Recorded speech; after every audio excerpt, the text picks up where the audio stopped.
Meron kaming Pasko, kapatid. Basahin natin si Luz ang unang Korinto 5:7. Alisin ninyo ang lumang lebadura upang kayo'y maging bagong limpak, na tulad sa kayo'y walang lebadura, sapagkat ang kordero ng ating Paskwa ay naihain na sa makatwid bagay si Kristo. Ang aming Pasko si Kristo, kapatid. Hindi December 25. Ang question sa Katoliko, ang Pasko yung petsa. Yung petsa ang Pasko sa inyo. Sa amin, ang Pasko yun mismong ipinanganak, hindi yung petsa. Hindi yung day ng kapanganakan, kundi yung mismong ipinanganak, yun ang Pasko. Alam mo kapatid, yung salita kasing Pasko, Paskwa yun. Ang ibig sabihin nun, kapayapaan, Paskwa. Kapayapaan, Pas. Kapayapaan, Peace. Di ba yun ang sabi nung anghel? Gloria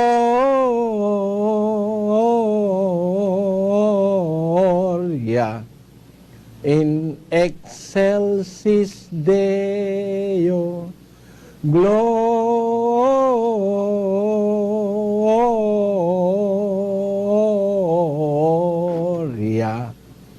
in excelsis Deo. Yun ang kinakanta nung anghel nung ipanganak si Kristo eh. Ang sabi dun sa Kastila, pakibasa mo nga kapatid na Daniel. Gloria en las alturas a Dios y en la tierra paz y en el hombre buena voluntad. Ayan. Gloria en las alturas a Dios y en la tierra paz. Luwalhati sa Diyos sa kataas-taasan at sa lupa'y kapayapaan, paz, Paskwa, peace. Sa lupa si Kristo, kapayapaan siya. Nung ipanganak siya, sabi ng mga anghel, Gloria en las alturas a Dios y en la tierra paz. Sa lupa ay kapayapaan. Si Kristo kapayapaan eh. Siya ang kapayapaan, siya ang Pasko, kapatid. Kaya wag mong sasabihin, walang Pasko sa dating daan. Meron kaming Kristong kinikilala eh. Siya nga ang naging kapayapaan namin. Hindi na kami naglalasing, hindi na magulo buhay namin, payapa na kami.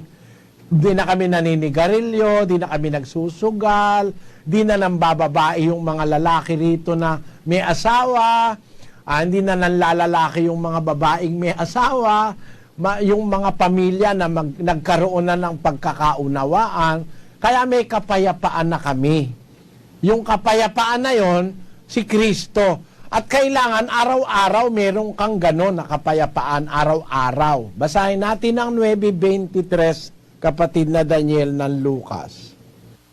At sinabi niya sa lahat, kung ang sino mang tao ay ibig sumunod sa akin, ay tumanggi sa kanyang sarili at pasanin sa araw-araw ang kanyang krus at sumunod sa akin. Susunod ka kay Kristo sa kanyang kapayapaan, araw-araw meron kang Pasko. Araw-araw payapa ang buhay mo, hindi ka maglalasing araw-araw.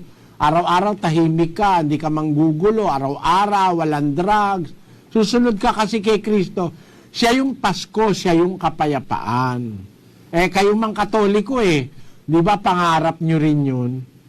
Di ba pangarap din nyo? Kasi ang Pasko nyo isang beses lang. Isang araw lang, December 24, 25. Yun. Pero may pangarap din kayo, hindi lang natutupad, di ba? Ang sabi dun sa kanta nyo,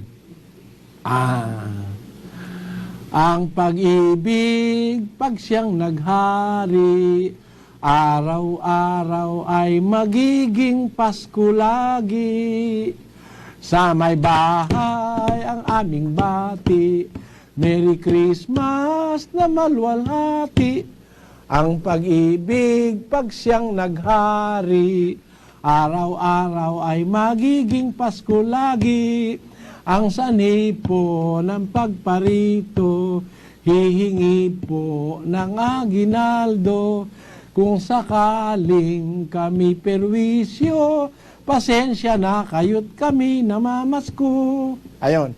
Di ba pangarap, araw-araw daw magiging Pasko lagi. Meron pang isang kanta sila yung sana araw-araw ay Pasko. Kaya lang pagka malapit na Pasko, marami nang nakawan, dukutan sa Divisoria dahil yung iba walang pambili na regalo, nandudukot, nagnanakaw. Naku, yung Pasko ng Katoliko, katakot-takot na kaguluhan ang nangyayari dyan eh.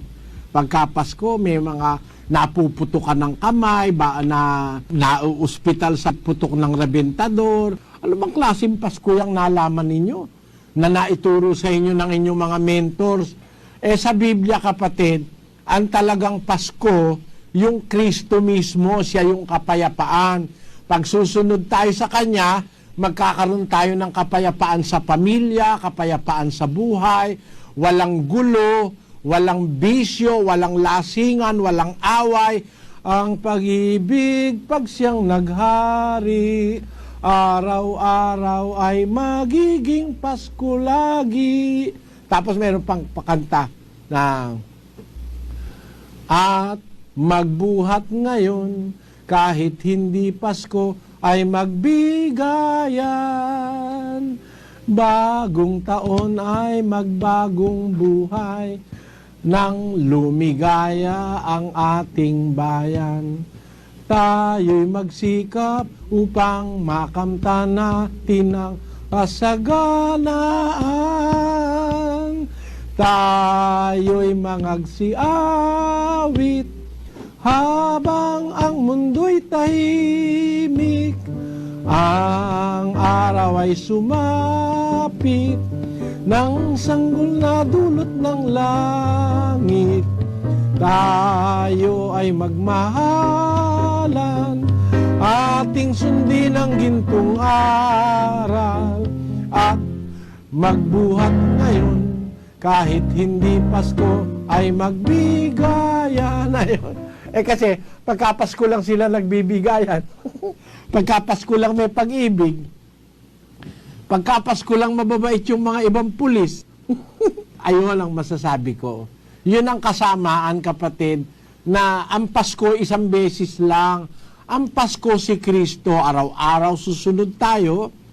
At pagka susunod tayo araw-araw kay Kristo, ay magkakaroon ng kapayapaan ng ating buhay. Mawawala yung lasing, drugs, mawawala yung sugal, mawawala yung mga kung ano-anong masasama sa buhay ng tao.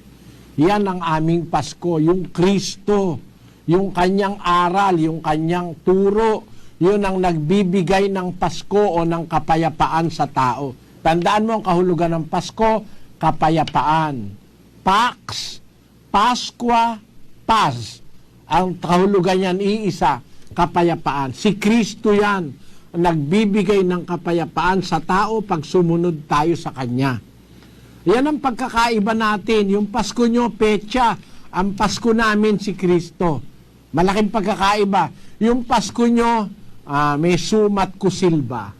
Pasko nyo, may regalo, merong paputukan, may inuman. Ang Pasko nyo, kung ano-anong mga kalayawan. Pagka Pasko, may Misa de Gallo, wala naman sa Biblia. Biro mo, Misa de Gallo, misa ng tandang. Misa ng tandang. Wala naman sa Biblia yung, pati ba naman tandang may misa? Misa de Gallo. Ayan. Misa ng tandang. Wala sa Biblia yan. Yung tandang yung lalaking manok. Galyo. Yung kasing babae, galine. Yun naman ang kinakanta pagka ikaw nagkukursilyo. Canta el gallo con el kiri, kiri, kiri, kiri, kiri. La gallina con el la la la la la la. Yan ang mga kinakanta nila may Misa de Gallo, Misa ng Tandang. Awa-awa naman ng maraming kababayan Pilipino, no? Napaniwala niyang Pasko na yan na mali, hindi biblikal. Paskong kalayawan, Paskong komersyo. Napakagulo ng Pasko ngayon.